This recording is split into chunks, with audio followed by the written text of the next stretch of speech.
Slurply derp, my G's. So Tristan left a comment saying, can you do a little video on second drops and arranging and stuff? So let's dive into that today. This week we're going to do a bit of a week centered around creativity and inspiration. And together we're going to make a really, really quick second drop. Yeah, I'm going to try and be as fast as I can. This is the last track I've released called Charmer. And I've just taken out the original second drop, and we're going to together again build a second drop. So what I'm going to do is I'm just going to copy and paste over the first drop to where the second drop is going to be, and let's try and make something completely new for it.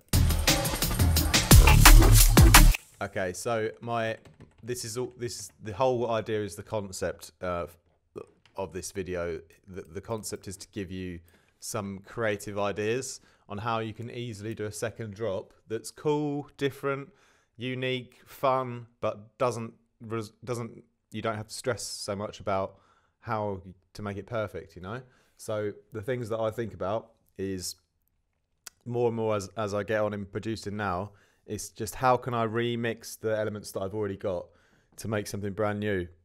So I don't have to stress about, maybe I might make like 1 or 2 new sounds for the second drop, but I can definitely do a whole second drop that's almost as good as the first one, just by moving things around that I've already got for my first drop, you know? So here we've got like the bass is up here. I've had to bounce out some files together here. But for example, one thing that I would often try to do is make a change in the drums, make a change in the bass, and make a change in the atmosphere or leads as well. So everything has a bit of a shift, okay? So why don't we start with the bass? And I can simply take that first take the first part. We're always thinking in terms of call and response. So maybe I'm going to take this first part here. I'm going to leave the response as it is, but we're going to make the call different. Yeah, so we're going to take the call down like this, and I'll just copy and paste this over.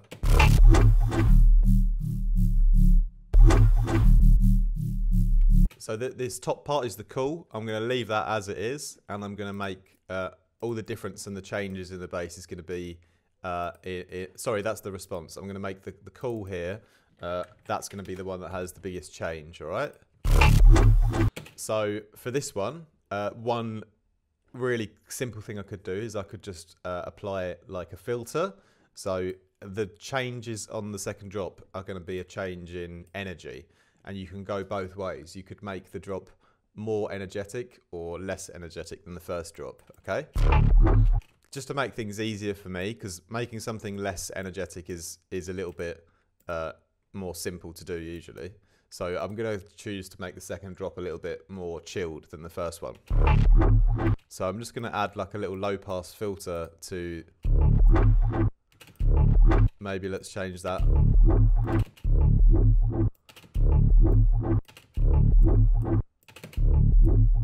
Okay, so I've got all the bass left in, but I've taken a lot of the high end out. So let's listen now like that.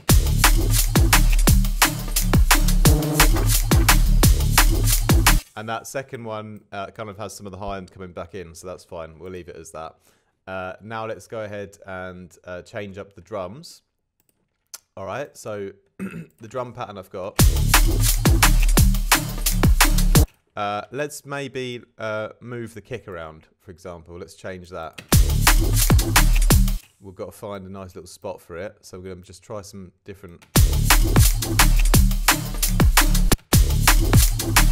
Alright, maybe. I'll tell you what we'll do is we'll have just an extra kick in here, okay? So I'm actually going to sort of turn up the energy of the drums, okay? I never have a plan with exactly how it's going to go each way. It's just, the idea is that it's just going to be different, okay? So we'll just change up the kick pattern.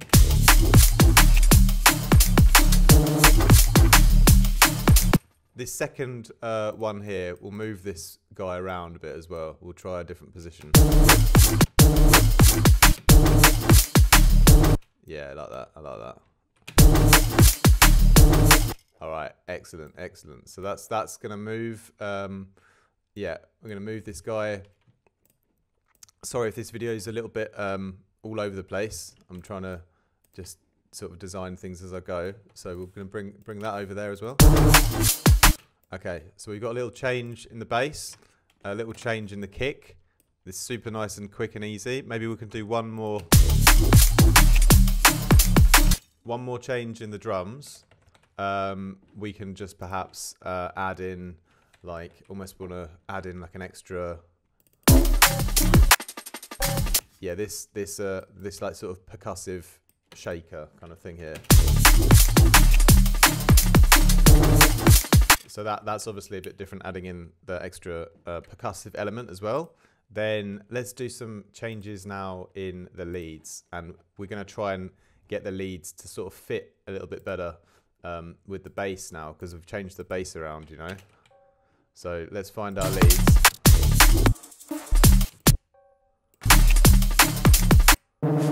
Aha, so I've got this this lead down here, this kind of synth part. So this is going to come in at a different point now. So maybe we'll try it over here.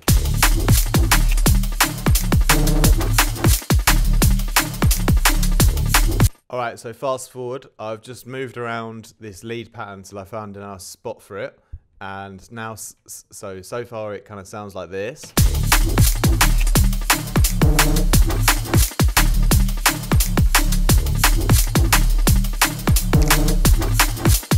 Okay, but we're not done yet. We need to put something over that bass that I've filtered to give that a bit more power and impact. And we need to make one or two more changes. So fast forward once again. I've taken a little lead bass hit that was earlier on in the track, and it was sort of, it had a lot of bass in it, but this time I've used it as a lead. So I've recycled this bass hit, but taken out a bunch of low end and given it a load of reverb and delay to make a sort of impact splash, to give a bit of extra high end, so it can sort of sit on top of this other bass that we filtered.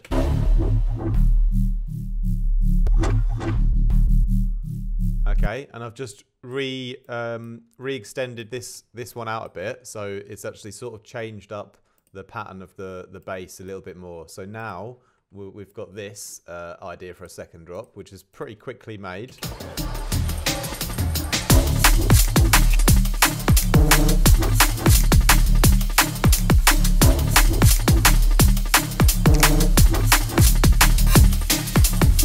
Okay, I'm not quite happy with it yet, so we're going to do a couple more things to further separate it from the first drop. So fast forward again, I've applied a little gap just on the downbeat, classic drum and bass technique, just to switch up the second drop, because I haven't used this trick anywhere else yet in the track. So on the drop, we'll cut out the drums and we'll just have the bass a little bit, and then it will go back in to the drums like one bar later. So have a listen.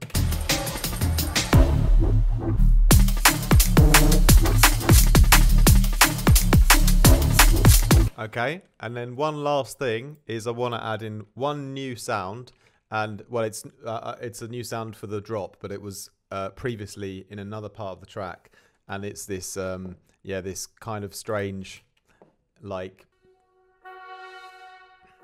fluty part that was in a different section, but I never used it directly on the drop. So this time round, we're going to use it on the drop. And it's going to help fill in that gap a little bit here as well. So it's going to come in directly on the downbeat for the second drop in this gap.